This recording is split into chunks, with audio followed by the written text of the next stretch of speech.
तो दोस्तों अब हम सॉल्व करेंगे प्रैक्टिस सेट 2.2 का fifth one. 2x² minus 2x plus 1/2 बोलो या हाफ बोलो, जो भी चलेगा, इज इक्वल टू 0। तो देखो दोस्तों, पहली चीज़ तो होती है कि आपको कभी भी कोई भी इक्वेशन में फ्रैक्शन दिख रहा है तो कोशिश करो कि उसे फ्रैक्शन को आप सॉल्व करके पहले ही हटा दो। 2 को हटाने के लिए हम क्या करेंगे, पूरे इक्वेशन को 2 से मल्टीप्लाई करेंगे। ठीक है, तो यहाँ हम क्या करेंगे, 2 इंटू 2x² करेंगे माइनस 2 इंटू 2x करेंगे प्लस 2 इंटू 1/2 करेंगे विच इज़ इक्वल टू, यहाँ कुछ नहीं है तो 0 पर 0 को भी हमें 2 से मल्टीप्लाई करना है ना। 2 2 ज़ा 4x² माइनस 2 2 ज़ा 4x प्लस ये 2 2 कट हो जाएंगे। ठीक है, 2 1 ज़ा 2 2 1 ज़ा 2, मतलब ये ऊपर नीचे के टर्म्स हम कट करते हैं तो 2 2 कट हो गए तो सिर्फ 1 बचा। ठीक है, इज इक्वल टू 0 इंटू 2 0 होता है। 0 से आप कोई भी नंबर मल्टीप्लाई करो आपको 0 ही मिलेगा। तो यहाँ मैंने फ्रैक्शन हटा दिया है तो सब चीज़ सिंगल लाइन में आ गई है। तो अब हम इसे सॉल्व करते हैं। तो फैक्टराइजेशन मेथड का फर्स्ट स्टेप क्या होता है, मल्टीप्लाई करना। ये फर्स्ट और लास्ट टर्म को हमें मल्टीप्लाई करना है। तो 4 इंटू 1 क्या होता है, 4 1 ज़ा 4। तो अब हमें 4 के फैक्टर्स निकालने हैं। ठीक है, तो दो नंबर्स में स्प्लिट करना है। तो देखो 2 2 ज़ा 4 होता है, 2 + 2 4 भी होता है, क्योंकि हमें ऐसे दो नंबर्स ढूंढने हैं जिसे आप प्लस या माइनस करो तो आपको बीच का टर्म मिलेगा। तो 2 2 ज़ा 4, 2 + 2 4 है ना। तो अब हमें साइन देखना है, तो इसका साइन जो माइनस है तो अब हमें क्या करना है, यहाँ भी साइन माइनस डालना होगा। -2 क्या होता है, -4 होता है। तो यहाँ देखो माइनस माइनस प्लस, तो 2 2 4 और माइनस साइन आ गया। तो अब हमने फर्स्ट स्टेप में मल्टीप्लाई किया, सेकंड स्टेप में अब हम स्प्लिट करेंगे। तो 4x², इसे हम स्प्लिट करके क्या बनाने वाले हैं, -2x बनाएंगे प्लस 1 इज इक्वल टू 0। तो -2x क्या होता है, -4x होता है ना। तो अब हमें थर्ड स्टेप में क्या करना है, दो ब्रैकेट्स बनाने हैं, इनमें से x है दोनों में और ये 2 2 ज़ा 4 होता है, मतलब यहाँ से भी आप एक 2 बाहर निकाल सकते हो। तो 2x बाहर आ गया। अब अंदर क्या बचा, या 2x बाहर आया तो 2x अंदर बचा है ना, क्योंकि यहाँ 2x थे तो एक x बाहर है, एक x अंदर बचा। 2 इंटू 2 मतलब यहाँ 2 2 है तो एक 2 बाहर है, एक 2 अंदर बचा। अब -2x बाहर आ गया है तो अंदर कुछ नहीं, तो आप 1 लिखो तो भी चलेगा। अब यहाँ आप देखो 2x - 1 जो है यहाँ सेम कॉपी कर लो। अब यहाँ देखो 2x और 1 दोनों आपको कॉमन मिल गया है। अब कुछ बचा ही नहीं इसमें से, क्योंकि जो भी कॉमन था वो अंदर आ चुका है, कुछ बचा ही नहीं।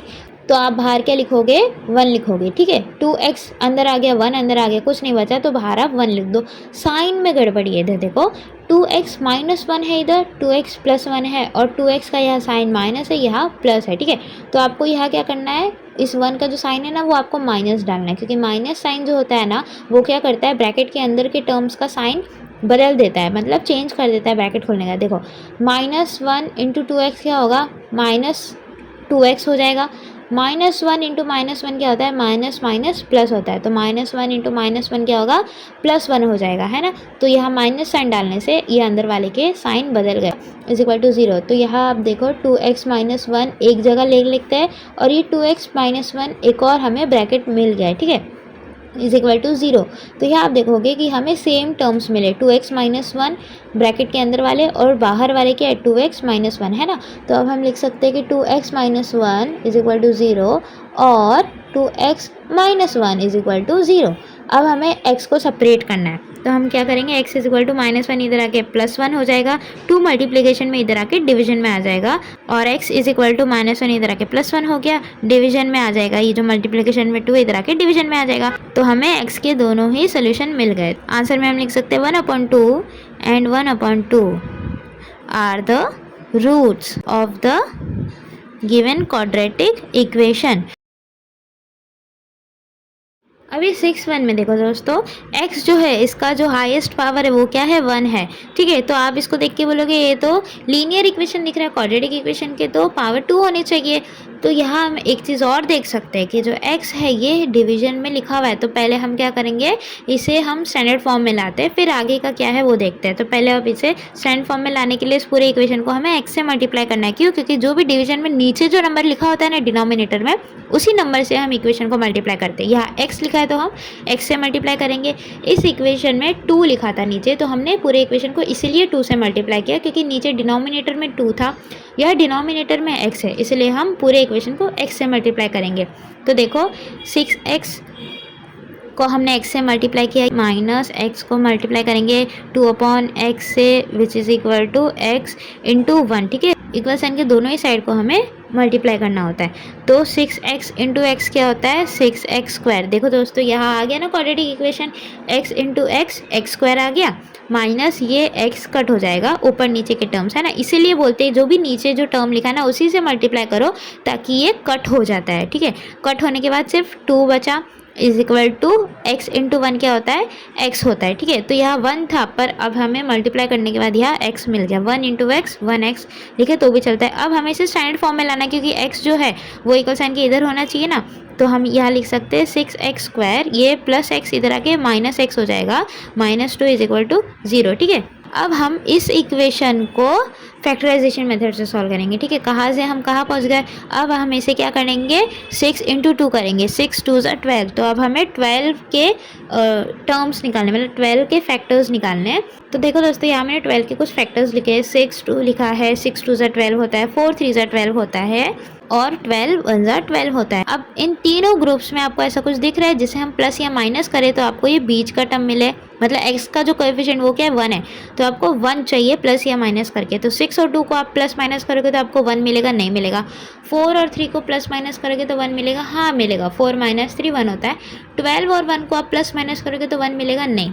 तो यहाँ हम क्या करेंगे 4 और 3 को लेंगे, ठीक है। अब यहाँ साइन देखना है, साइन यहाँ माइनस है, मतलब इन दोनों में बड़ा जो है उसका साइन माइनस डाल दो, तो -4 प्लस 3 क्या होता है, माइनस प्लस माइनस होता है, तो 4 माइनस 3 1 हो रहा है, ठीक है। तो यहाँ हमें हमारे दो टर्म्स क्या मिले, -4 प्लस 3 मिला। अब हम इसे स्प्लिट करते हैं, देखो 6x square -4x plus 3x -2 is equal to 0। तो यहाँ देखो हमने स्प्लिट कर दिया, -4x प्लस 3x क्या होता है, -x होता है, ठीक है। माइनस प्लस माइनस 4 माइनस 3 1 बचा।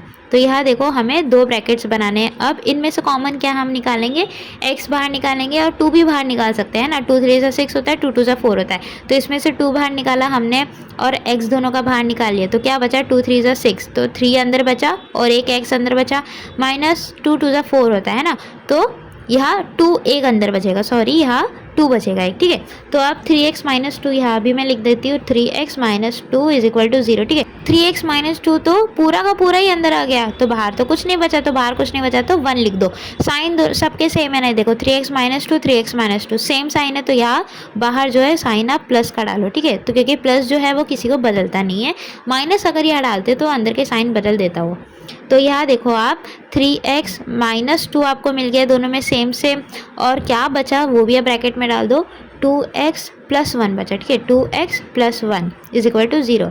तो हमें क्या मिला, 3x minus 2 is equal to 0 मिला और 2x plus 1 is equal to 0 मिला। अब हमें सिंगल x की वैल्यू निकालनी है, तो हम बाकी के टर्म्स को इक्वल साइन के दूसरी तरफ भेजते हैं। x इज इक्वल टू ये -2 इधर आके +2 हो जाएगा, ये मल्टीप्लिकेशन में 3 आके डिवीजन में 3 आ जाएगा, और ये x जो है अकेला बचा, तो यहाँ क्या आए +1 इधर आके -1 हो जाएगा, ये मल्टीप्लिकेशन में 2 आके डिवीजन में 2 हो जाएगा, ठीक है। साइंस ध्यान देना, +1 इधर आके -1 हो रहा है, ठीक है। यहाँ -2 इधर आके +2 हो रहा है, तो यहाँ में दो रूट्स हमें क्या मिले, 2/3 और -1/2 मिले। तो आप आंसर में क्या लिख सकते हो, ये देखो ऐसे 2/3 and -1/2 are the roots of the given quadratic equation।